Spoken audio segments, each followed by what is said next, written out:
Hello student, how are you दोस्तों। देखिए दोस्तों, हम आप लोगों के लिए टीजीटी पीजीटी नेट जीआईसी और एलटी ग्रेड और दोस्तों जो बोर्ड एग्ज़ाम है होम साइंस का, जो भी दोस्तों होम साइंस का जितने भी बोर्ड एग्ज़ाम है उन सभी के लिए यह मोस्ट इम्पोर्टेंट है और सभी परीक्षाओं के लिए यह महत्वपूर्ण है।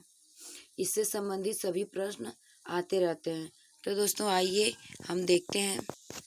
गाल्जी उपकरण का संबंध निम्न में से किसकी रासायनिक क्रियाओं से है। तो दोस्तों जो गाल्जी उपकरण का संबंध है वो किस रासायनिक क्रियाओं से है। जीव द्रव्य से है, कोशिका से है, माइटोकॉन्ड्रिया से है, सेल मेम्ब्रेन से है। तो दोस्तों यह जो है गाल्जी उपकरण का जो संबंध है वह कोशिका से है। इसका जो संबंध है कोशिका से है। अगला है कार्बोज तथा प्रोटीन की संधि द्वारा किसका निर्माण होता है। तो ग्लाइकोजन का होता है। ग्लाइकोजन का होता है, राइबोसोम का होता है, बेसिलस का होता है, सेल मेम्ब्रेन का होता है। तो दोस्तों यह जो है ग्लाइकोप्रोटीन का होता है। अगला है निम्न में से किसे कोशिका का पावर हाउस कहा जाता है। तो दोस्तों यह जो है निम्न में से किसे जो है कोशिका का पावर हाउस कहा जाता है। दोस्तों तो माइटोकॉन्ड्रिया को कहा जाता है, कोशिका को कहा जाता है, सेल मेम्ब्रेन्स को, साइटोप्लाज्म को। तो दोस्तों यह जो है माइटोकॉन्ड्रिया को कहा जाता है। माइटोकॉन्ड्रिया को कोशिका का पावर हाउस कहा जाता है। दोस्तों अगला है श्वसन के लिए निम्न में से कौन उत्तरदायी है। तो दोस्तों यहाँ श्वसन है। श्वसन के लिए निम्न में से कौन उत्तरदायी है। कोशिका है, न्यूक्लियस, सेल मेम्ब्रेन, साइटोप्लाज्म। तो यह जो कोशिका है। अगला है कोशिका की वास्तविक खोज निम्न में से किसने किया था।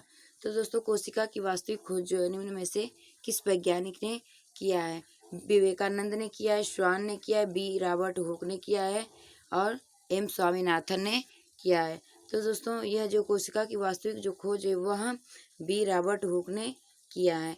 अगला है संपूर्ण कोशिका को चारों ओर से ढकने वाले आवरण को क्या कहते हैं। तो दोस्तों जो संपूर्ण कोशिका को चारों ओर से ढकने वाले जो आवरण होते हैं उन्हें क्या कहते हैं। कोशिका कहते हैं, कोशिका भित्ति कहते हैं,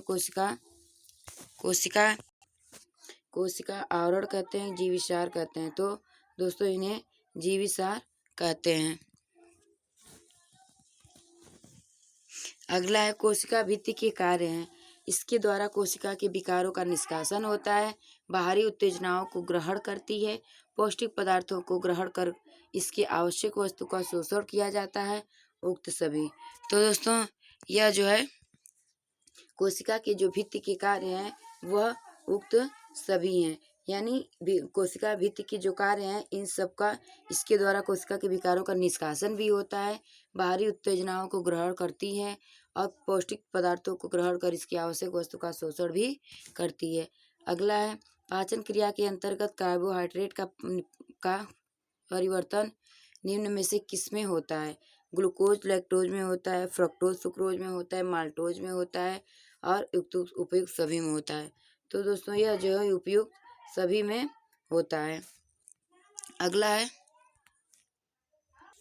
पाचन के अंतर्गत प्रोटीन का परिवर्तन निम्न में से किस में होता है। तो दोस्तों जो पाचन के अंतर्गत प्रोटीन का परिवर्तन है वह किस में होता है। अमीलो अम्ल में होता है, वशी अम्ल में होता है, ग्लिसरोल में होता है, सुक्रोज में होता है। तो दोस्तों यह जो है अमीनो अम्ल में होता है। अगला है आहार नाल की लंबाई निम्न में से कितनी होती है। तो दोस्तों जो आहार नाल की लंबाई है वह निम्न में से कितनी होती है। 5 मीटर होती है, 7 मीटर होती है, 9 मीटर होती है और 12 मीटर होती है। तो दोस्तों इनकी जो लंबाई है कितनी होती है, 9 मीटर होती है। अगला है मुंह के भीतरी भाग में स्थित लाल ग्रंथियों की संख्या कितनी होती है। 4 होती है, 6 होती है, 8 होती है और 10 होती है।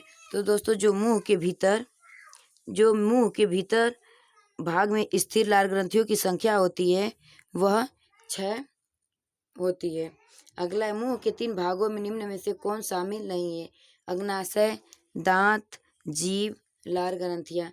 तो दोस्तों मुंह के 3 भागों में से कौन से शामिल नहीं है? तो दोस्तों यह जो है अग्नाशय शामिल नहीं है। अगला है